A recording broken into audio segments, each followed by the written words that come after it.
So Jimbo, out of pretty much, and just be honest, out of all the sealants that you've been testing over the last 6 months, like, what are your top three? In terms of that specific category, what do you like the most?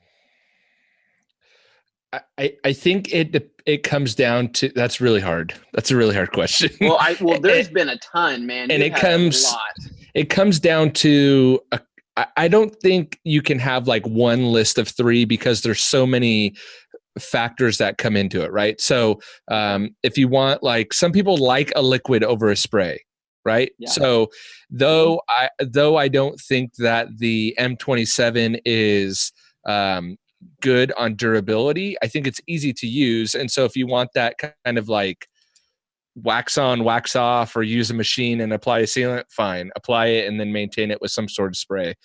Top three, I mean, just a well-rounded, like, if you're going to go grab it and you're going to go detail your own car, right, or the thing that you as a user have the best experience with, that you tend to cling towards, what do you like? I mean, so in no particular order, I would grab the Griots 3-in-1 ceramic spray. I would definitely have either Turtle Wax Sealant Shine or the ceramic spray. And then I also like, I took a big old crap on them in the beginning, and then they revised their formula or something. But the last coat, even though it's expensive, the last coat is good. It's pretty good. Yeah, that's I've tried two of those three. I have not tried the last coat, but I will say that when I used Seal and Shine, I was like, this is pretty good. I really like this. And I like to cut Seal and Shine with water, because sometimes it'll streak for me a little bit, and then I get frustrated by that. So I always opt for like applying something more often anyway. So if I can, even if I'm not getting, I know that's like an off-label use, but I'll try to cut back on the streaking a little bit by just cutting it with water, Yeah. Well, then you still get that feeling of that low surface tension, that slickness, right? And it's still kind of, what I mean? You still feel like you're doing something, and I think that's the funny part about every consumer nowadays, or whether they're an enthusiast or a hobbyist or even a pro detailer. I mean, some people always need the satisfaction of the way that feels on the panel, right? They need to be putting something on there after every single wash, because in their head that creates a better experience for them. And I try to dive deep into the psychology of that all the time. What makes them, reach for a certain product, and why do they do that? Why is this product, a better seller than these other ones? And because I'm always curious, I like people's thoughts on it. And I think that, nowadays, people are putting protection on the protection on the protection on the protection until that stuff starts streaking like a mother. And they, and then they say, why does it streak? And I say, well, how much stuff do you have on your car? Then, right. Yeah. Oh yeah. We had a guy call us, and turned out he was local to us, but he called us first and messaged Anthony on Instagram, was like, this is not working. Bead maker's not working, blah, blah, blah. And that was just one of them. And then Anthony's like, looks him up, and he's like, you're in Boise, you can come down to the store. And he rolled up and he goes, yeah, it doesn't work, garbage, blah, blah, blah. And we look at it and we're like, well, what do you have on there? What's on there right now? And he's like, oh, I got 7 products stacked on top of each other. Right. And we were like, seriously? And he's like, yep, I did this, then I did this, then I did this. And it's like wax, sealant, quick detailer, spray sealant, bead maker's fault. Bead, it's like 10 things on top of each other. Right. And then he's putting bead maker, and he's wondering why it's not working. And then we look at his paint and we're like, and this was a really poor respray.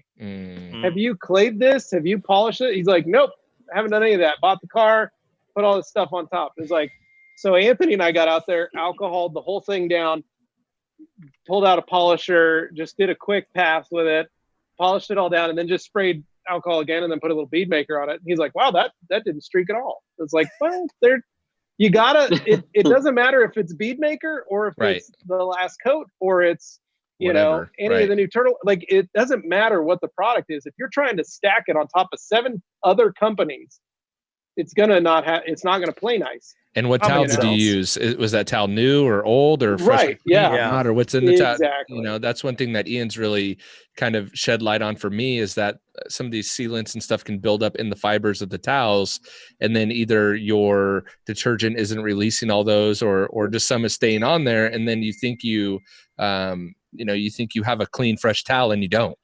You know. Yeah. So absolutely. You guys probably get this all the time, and I have rag company customers coming to me saying, "Oh, this towel doesn't absorb." And my first question is all, "Okay, what product are you using with it?" And they're like, "Oh, I'm using this silica spray." And I'm like, "Okay." Yep. Silica spray is going to make your towel not absorb. And it doesn't matter whether it comes from you or comes from us. No, it's microfiber. It's just going to happen. Microfiber is doing its job. Yeah. And it's grabbing and holding on to all those particulates like it's supposed to. Yep. You know, and I've really been trying to dive down the rabbit hole, and I've probably wasted I don't know how many different gallons of product at this point.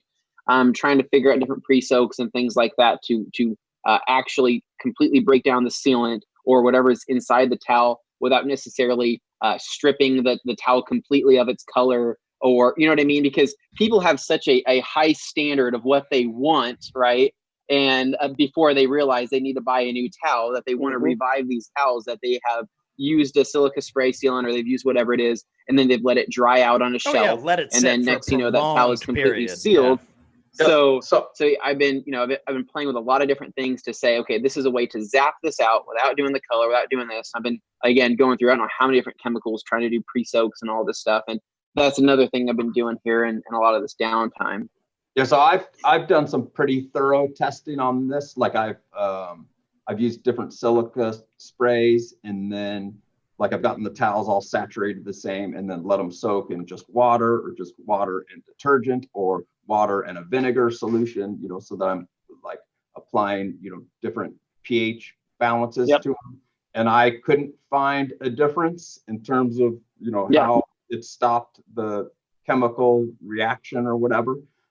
So one thing, and I've talked to multiple chemists about this, trying to come up with a specific product that's going to neutralize your coating from, like making your towel hydrophobic. Yeah.